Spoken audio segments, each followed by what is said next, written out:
divididas, recién nos decía las 4 posturas a nivel mundial que hay, nos decía Juan Miguel, pero también aquí el oficialismo, la oposición, el gobierno, el PIT-CNT también tiene posiciones que no son tan iguales entre todos sus miembros y recibimos al presidente del PIT-CNT, Fernando Pereira. Buenos días, ¿cómo estás? Un placer. Bienvenido, Fernando. Bienvenido. Fernando, ¿cuál es tu postura?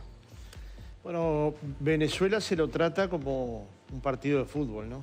Dos hinchadas enfrentadas, cada cual le grita al otro que es un amargo y se reflexiona poco sobre qué pasa realmente en Venezuela. Y la gente en el medio. Y la gente en el medio, sufriendo y pasándola mal, ¿no? Entonces, en verdad que me parece que hay que tener, por lo menos en Uruguay, que vivimos en una democracia plena y donde el diálogo puede ser abierto y sincero, tenemos que sincerarnos sobre algo.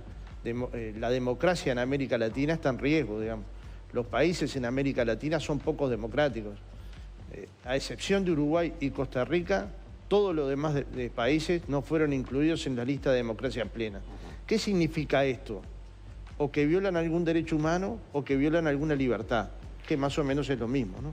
O la libertad de expresión, o la libertad de prensa, o la libertad de pensamiento, la libertad de culto, en todos los países de América Latina. Ahora hay escalas para Esos eso, países, ¿no? sí, no pero, se puede poner en el mismo lugar la democracia. Pero si vos tenés ¿cómo se mide chilena esa que la escala? venezolana. Bueno, la hondureña, por ejemplo, con una elección casi fraudulenta. Sí, la hondureña ¿Vos la sí. ves en el debate uruguayo? ¿Y por qué? Los hondureños están caminando rumbo a México para entrar a Estados Unidos. ¿Por qué la calidad de vida de los hondureños, que están pasando hambre igual que en Venezuela, no es tan cuestionada como Venezuela? Porque hay un problema ideológico, político, que se dirime en el Uruguay. Bien, pero por también hablar de Honduras, no, vamos a evitar hablar de Venezuela. No, yo quiero hablar de los dos. Quiero hablar también de los hay que hablar. 700 muertos en Colombia, sin duda. Dirigentes sindicales, sociales, periodistas. Hubo un atentado la semana acá pasada. la profesión de ustedes, la mía, yo salgo caminando a la feria, ustedes los veo en la calle, no tenemos temor. En Colombia un dirigente sindical anda con guardaespaldas, puesto por el Estado. Entonces, digamos, la situación latinoamericana es de mucha violencia. Y Venezuela no escapa de esa situación. Entiendo, también no es lo mismo, vos decís, el dirigente sindical, el periodista tienen un guardaespaldas puesto por el Estado, porque también importa de qué lado de la situación está el Estado. Sí, pero el Estado está en los dos lados, ¿viste? Porque en Colombia se acusó durante mucho tiempo que había paraestatales. Y después cuando se... Claro, pero no es lo mismo que ejercerlo desde el Estado mismo. Yo estuve con un dirigente sindical un viernes y el lunes llegó a Colombia y lo habían matado. ¿Es igual la situación de la democracia en Colombia que en Venezuela? No, yo no digo que nada es igual a nada. El problema es que si usted tiene cómo se mide los niveles democráticos, The Economist los midió y a todos les dio horrible. Entonces parte de la base que les da horrible a todos. Sí. Ahora, Venezuela le prestamos especial atención porque geopolíticamente es muy importante. No solo porque produce petróleo, principal productor de América Latina, porque produce lo que venga. Venezuela es un país muy rico, esencialmente muy rico. Hay que estar ahí, hay que ver ahí, hay que conocer ese lugar para ver la riqueza que tiene. Ahora, está dentro de un bombín, digamos. Por un lado, la presión. Le prestamos también atención, Fernando, cuando le va bien. No, la riqueza que tiene no está solamente vinculada al precio del petróleo. Tienen otros minerales, tienen suelo fértil. No, lo que digo es que tienen una riqueza, pero que en este momento la población no tiene nada. No tiene comida, no tiene medicina, se trata de salir del país como puede. Evidentemente, bueno, se llegó a un punto donde además está toda la comunidad internacional opinando. Lo que quiero empezar es que no es que no voy a opinar de Venezuela. Lo que quiero opinar es que tenemos una visión muy sesgada para discutir los temas internacionales. Le damos 30 minutos a Venezuela. 30 minutos a Venezuela en un informativo, cosa que yo entiendo, y 30 segundos a Honduras. Pero Fernando, y la crisis humanitaria en Venezuela es tan grave como la de Honduras. Sí, Fernando, nadie discute acá que pero nadie discute, pero cuando van a definir... Si te metés en África, entonces yo no defino el informativo, pero cuando van a definir el informativo, acá le ponen 30 minutos a Venezuela y pero es por la importancia, es la importancia geopolítica que vos mencionás. Cuando Venezuela le iba bien, también hablábamos de chavismo, de los... Estamos hablando de la geopolítica. Ahí me interesa entrar. Acá hay muchos estamos hablando de derechos humanos, que se hable más por geopolítica. Pero derechos humanos se violan en Venezuela, en Colombia, en México. En Uruguay también en las cárceles, Fernando, pero eso no cambia. En Uruguay, en una escasa... Nos lo dice la ONU. Pero sí. Bueno, en una escasa no importa porque es poquito que violamos los derechos humanos. ¿Pero usted tiene cómo medirlo? No. Si usted tiene, me dice, yo compro el mismo aparato que usted y lo mido. Pero vos tampoco, Fernando. Pero lo que no quiero que me digan, el único país que en América Latina... nadie dice que sea el único, ni en América Latina ni en el mundo. Yo los miro en los informativos, ustedes los miro de mañana cada vez que puedo. Dedican 20 minutos a Venezuela, 1 minuto a Honduras. Es una decisión, y es una decisión que no tiene que ver conmigo. Pero en su momento también le dedicamos tiempo a los niños que quedaban en la frontera con Trump. Es la situación humanitaria que convoca. Trump está levantando son los venezolanos. un muro. ¿Cuánto hablamos del muro de Trump La política más antihumana que hay en el mundo la está llevando adelante Trump. ¿Y cuánto hablamos de eso? Las amenazas guerreristas de Trump ocupan el 5%. Trump, ¿qué autoridad moral puede tener para pedir democracia en Venezuela? Solo porque fue electo democráticamente. Pero eso no defiende nada de lo que hace Maduro. Que se violan los derechos humanos en muchísimos países, Bueno, cómo son las democracias o cómo no son. También podemos discutir por qué los medios de comunicación tratan más un tema que otro, o por qué la gente que está en la calle, o por qué Uruguay y Venezuela, Mercosur, mismo continente, la cantidad de venezolanos que tenemos en este país, trayéndonos todas las noticias. ¿Por qué nos puede interesar más que lo que pasa en Angola, por ejemplo? Podemos debatir horas, y si querés, hoy por hoy además tenés una cantidad de redes sociales que las usás, donde podés hacer hilos y podés comentar todo lo que está pasando en Honduras, Nicaragua, Venezuela y todo. Y cada cual en este toma momento, información lo que te de pregunté quién es cree cuál que es tu opinión de lo que está pasando en Venezuela. Vos dijiste, Maduro es una persona autoritaria, como lo es Bolsonaro y como lo es Trump. No todo el PIT-CNT piensa igual. Dijiste, si me invitaban a la asunción de Maduro, no iba, pero sí fue una representante del PIT-CNT. Claro, porque diferencio la posición personal, la que surge de mi análisis crítico, de mi reflexión personal, de pensar solitariamente, de la que orgánicamente se tomó y que respeto y acompaño en muchos aspectos. Por ejemplo, una decisión que tomó el PIT-CNT en su Congreso mucho antes de este problema es que no había que permitir que Venezuela quedara aislada. En primer lugar, porque acá hay dos opciones. Enrique Iglesias lo explicó perfectamente el otro día en una entrevista que le hizo Emiliano Cotelo en Perspectiva, en el programa de Perspectiva, donde dijo, acá hay dos caminos, o el diálogo, y Guaidó se transforma en el líder del diálogo de la oposición, y por el otro lado el madurismo negocia una salida democrática, y que esa salida va a depender de cuántas condicionalidades pongan los negociadores, o sencillamente va a haber o una guerra civil o una intervención armada. Después, ¿A cuál peor de esas dos, no? Estas últimas dos son terribles. Terribles. Lo que queda en un país después de una intervención armada, solo creo que no lo podemos imaginar. Algunas cosas yo he visto y he quedado horrorizado. No queda nada, no queda piedra sobre piedra. Entonces, cualquier cosa que evite o una guerra interna, que de alguna manera se fogonea cuando se bloquea el país, cuando no se le deja entrar alimentos, cuando no se le deja entrar medicamentos, porque no pensemos que las cosas desaparecen solo porque Maduro decide que no haya medicamentos. También porque hay una política de condena exterior que de alguna manera bloquea económicamente al país y le impide el ingreso de medicamentos. La decisión de Trump de hoy de no volcar los recursos a PDVSA y volcárselo a Guaidó cuando sea presidente, es de un nivel de autoritarismo que todos deberíamos condenar porque violenta la autodeterminación de los pueblos, porque independientemente de todo... Pero es un autoritario con otro, porque decir que Maduro también es autoritario. ¿Qué se hace? Pero lo que pasa es que estamos ante una potencia mundial que toma decisiones que alteran el desarrollo de las regiones. No es que lo que pase en Venezuela, en Uruguay, no va a impactar. Va a impactar brutalmente. Si hay una crisis en Venezuela de guerra o de intervención, de guerra interna o de intervención, las cosas en la región van a ser de otra manera. Entonces, los uruguayos no deberíamos ver esto como un partido de fútbol, sino como una preocupación política seria. Es que el mundo lo está planteando como un partido de fútbol casi. No, y está mal. Está mal. Claro que sí. Yo pienso que la posición de Uruguay ha sido responsable del gobierno uruguayo, muy responsable. Muy difícil de tomar, porque somos un país de 3 millones, ¿no? Muy difícil de tomar en la geopolítica, pero muy importante. Porque lo que dice es, en cierta medida, lo que dice Enrique Iglesias. Miren, señores, acá tenemos dos caminos, nosotros vamos a escoger un camino. Cualquier posición internacional que asuma Guaidó como presidente, que además es muy difícil de sostenerlo desde el punto de vista intelectual. Intelectual, digamos. No se puede burlarse la gente diciendo hay un diputado que fue electo con tantos miles de votos que ahora va a ser presidente de todos los venezolanos. Pero si fuera un interinato y llamar a elecciones, eso... Los interinatos en Venezuela, algún día podemos hablar de la historia de Venezuela, pero nunca se saben qué son. Lo sé, entonces, pero si está el compromiso con la comunidad internacional de convocar elecciones, de repente hay muchos que entienden que el tiempo de negociación, y eso puede ser una posición válida también, no digo que sea la única posible, que el tiempo de negociación se acabó, que el gobierno de Maduro nunca ha mostrado y que los venezolanos emigran por millones y que dentro de Venezuela la están pasando mal también por millones y que el régimen ya no ha dado, ya ha tenido muchas oportunidades de negociar y nunca lo ha hecho y que hay que ponerlo contra las cuerdas para que negocie. La migración en el mundo no es únicamente venezolana. No, no, pero vamos a ver. años y lo vivimos de cerca. Vamos a medirlo, Nole. Yo después, mañana te mando por mail cuántos han migrado en el mundo, de qué país y con qué porcentajes. Entonces hay un mundo movilizado por múltiples motivos. La migración uruguaya bueno, es un ahora momento uno muy de los grande. diarios, lo tenés en la portada, que llega en un mes lo que llegaba antes en un año, la mayoría son cubanos los que piden acá. Claro. Lo que te digo es que hay múltiples migraciones y hay que estudiar el fenómeno migratorio. Sí, ahora bien, nosotros hablamos como que el madurismo fuera autoritario y hubiera una oposición responsable. La oposición en Venezuela es una vergüenza. Bueno, eso te iba a preguntar, ¿qué opinas? Una gran vergüenza. Yo los conocí cuando estaban en el gobierno y eran una gran vergüenza. Entonces, no son democráticos.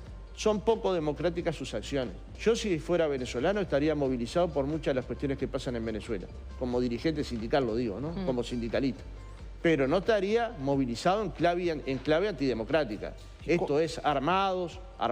¿Y cuál es la solución, Pero Fernando? es todo una, la oposición, hay distintas posiciones, No, pero hay muy distintas posiciones. Guaidó Por eso hay que separar. Izquierda, Por eso hay que separar. Internacional Socialista. Hay que separar paja de trigo. Hay que decir, no es la oposición uruguaya, para ponerlo en términos más claros. La oposición uruguaya, uno puede discrepar o coincidir, pero discrepa con argumentos, ¿me entiende? Le coloca fundamentos, le coloca clave democrática, por más que no le guste al otro lo que le dice. Acá se fomenta el golpe de Estado. Del otro lado tenés una persona Chávez que te dice que habla con un pajarito, que va al futuro y vuelve, que está mostrándose arriba un tanque. Tampoco es muy seria no me pongas en defensa de esas barbaridades. Pero es el hombre que lleva los poderes del Estado. El diálogo que tenés enfrente tenés con esa persona. En el año 99 asumió Chávez. Yo tampoco tenía mucha simpatía por Chávez en ese momento, aunque después creo que hizo cosas bastante interesantes, como distribuir bastante mejor el ingreso de la renta petrolera. Bastante mejor. Pero en ese momento que asumió Chávez, a los pocos meses le quisieron dar un golpe de Estado. ¿Y quiénes estaban detrás del golpe de Estado? Bueno, estaban las fuerzas de oposición, las cámaras empresariales, algunos sindicatos que son más vinculados a las corrientes opositoras. No es que el proceso venezolano fue siempre un proceso autoritario. Ganó 20 elecciones. No sé cuántos países en el mundo pueden mostrar esto. Modificó la Carta en tu caso, Constitucional por mucha distancia. ¿Por qué no fuiste a la asunción de Maduro? ¿No confiaste en esas elecciones? No, a las elecciones venezolanas fueron 4 dirigentes sindicales. Los 4 nos plantearon que la participación ciudadana fue interesante para los procesos participativos que hay en América Latina, dentro de los que son voluntarios, un proceso similar, y ellos habían constatado de todas las corrientes de opinión que había un acto eleccionario normal. También leí por esa época a Botinelli decir que el sistema electoral venezolano era uno de los sistemas más claros. Pero para que haya una elección... ¿Quién se podía presentar? Para que haya una elección, deberían poder presentarse todos. Ahora, ¿dónde se trabó el todos? En una negociación que se estableció entre Rodríguez Zapatero, los partidos de gobierno y de oposición, estaba el documento hecho, aceptado por las partes y la oposición no lo firmó. Nadie le pregunta a la oposición por qué algo que acordó no lo firmó. Porque yo entiendo que algunos uruguayos, o muchos uruguayos, o la mayoría de los uruguayos, condenen a Maduro. Lo que pasa es que están mirando con demasiada indulgencia a una oposición que realmente es terrible y que es poco democrática. Toda no. Pero pensar que Maduro no tiene apoyo en Venezuela es pensar en un disparate. O sea, si acá en esta mesa consideramos que Maduro no tiene ningún apoyo, estamos pensando que sí, no estaría en el poder, sino... Es más, entonces, para apoyar una elección democrática, en cierta medida, algunas de las frases que dijo Mujica, yo no las concuerdo enteras, que haya una elección total, es decir, que haya una elección donde todos puedan presentarse, finalmente va a ser el canal de solución democrática si es que lo queremos buscar. Para eso hay que encontrar reglas de juego. Uruguay y México ofrecieron una apertura al diálogo que de alguna manera son países que pueden contribuir. Si la Unión Europea apoya el proceso, probablemente acá pueda haber, no digo solo en la reunión de Montevideo, sino en reuniones sucesivas, salidas a esta crisis venezolana. Y lealtad en esa reunión. A mí me duele particularmente porque mi familia vive ahí. No sé, yo lo vivo con un dolor particular. Ahora, mi familia está dividida sobre el proceso. Y todos surgieron de la izquierda uruguaya, son todas personas democráticas. Es decir, no pensemos en que Venezuela es una cosa unánime sobre la necesidad de que se vaya Maduro. Probablemente pudiera haber una elección donde Maduro pudiera incluso ganar. Entonces, cuidado cuando nosotros nos aseguramos de que las cosas son 90% de los venezolanos en contra de que Maduro persista, porque esto no es así. Todos los intentos de diálogo han fracasado, ¿no? Todos los intentos han fracasado. Ahora hay una situación muy particular que el otro día remito a Enrique Iglesias porque para mi gusto es una opinión súper autorizada, que además va más allá de los partidos políticos del Uruguay. Es una persona autorizada para todos los partidos y organizaciones del Uruguay, y lo es para mí, que plantea, bueno... Y de Iberoamérica probablemente, ¿no? Probablemente de América y de buena parte y de Iberoamérica. Sí. Él plantea, bueno, Guaidó tiene una posibilidad que la puede ganar o perder. Si se legitimó como un líder de la oposición, debería legitimarse como el interlocutor de un diálogo serio, que permita efectivamente lo que decimos, acordar un conjunto de temas que van a estar en la mesa de diálogo. Bueno, y uno determinante es elecciones. Acá en Uruguay va a haber elecciones este año y va a ganar un partido. Y a algunos les va a gustar y a otros no. Pero todos vamos a reconocer a quién ganó. ¿Me explico? Y este es un valor, tal vez cuando lo tenemos es un valor que lo vemos así como pasar, ¿no? Pero es un valor terrible. Entonces, el Uruguay no debería contaminarse con la discusión de Venezuela, que tiene otra manera de hacer política. Otra manera muy distinta, muy violenta, muy agresiva. Hay que leer un periódico en Venezuela para saber la violencia que existe en Venezuela, ¿no? Tuve unos cuantos meses y unas cuantas veces como familiar, no como militante. Ahora, ¿por qué no hubiera ido? Porque, digamos, yo veo en Latinoamérica, con distintos volúmenes, no tengo la medición, gobiernos autoritarios por más que fueron electos democráticamente. Pero alguien que sostiene las políticas de Bolsonaro, yo no lo puedo sostener como que no es un autoritario. Es un autoritario, ganó una elección, es un autoritario. Las fuerzas democráticas de Brasil deberían resistir, que eso no significa no aceptar el resultado electoral. Al contrario, significa aceptar el resultado electoral y resistir políticas que claramente van contra la igualdad de género. Cuando te dicen vamos a pelear contra la ideología de género, ¿qué es eso? Vamos a pelear contra los derechos de la mujer, contra los derechos conquistados por la mujer. Cuando te dicen los derechos de las minorías, no va a haber derecho a las minorías. O tengo un amigo gay, como dice él. Cuando dicen eso, yo digo, tenemos ahí a alguien, un xenófobo a la vuelta de la esquina, tenemos un homófobo a la vuelta de la esquina, y lo tenemos acá pegado. Cuando veo a las fuerzas de Macri con su equipo de represión reprimiendo movilizaciones, cuando veo al presidente Macron, porque nadie se asusta de Macron golpeando los chalecos amarillos. ¿Y qué cosa tan terrible y tan distinta está haciendo la gente anti-Macron que los antichavistas? ¿Me explico? Lo que pasa es que tenemos una mirada particular sobre Venezuela, que yo la comprendo, porque es un país de mucha cercanía y de un valor geopolítico para la región y particularmente para Estados Unidos muy fuerte. Ahora, nosotros deberíamos ver todo el paquete. La posición norteamericana en el tema, que ha sido absolutamente intervencionista, que tiene niveles de injerencia increíbles, que el vicepresidente norteamericano le diga al presidente asumido por él que tiene que sacar a Maduro del poder, es una injerencia brutal, que se movilicen para sacar de... Nosotros no lo admitiríamos como nación, o yo creo que no lo admitiríamos como nación. Entonces, ver este paquete en forma más integral es una necesidad que tenemos los uruguayos para comprender a Venezuela. De lo contrario, todos podemos estar contra Maduro. El problema es cuál va a ser la salida. Entonces yo opto por una salida que no sea violenta. Insisto, dentro de los niveles de autoritarismo, claro que a mí no me gusta pero una cosa diga que fue al futuro y volvió y vio que las cosas van a salir bien. ¿Crees que me gusta que un militante diga eso? No me gusta.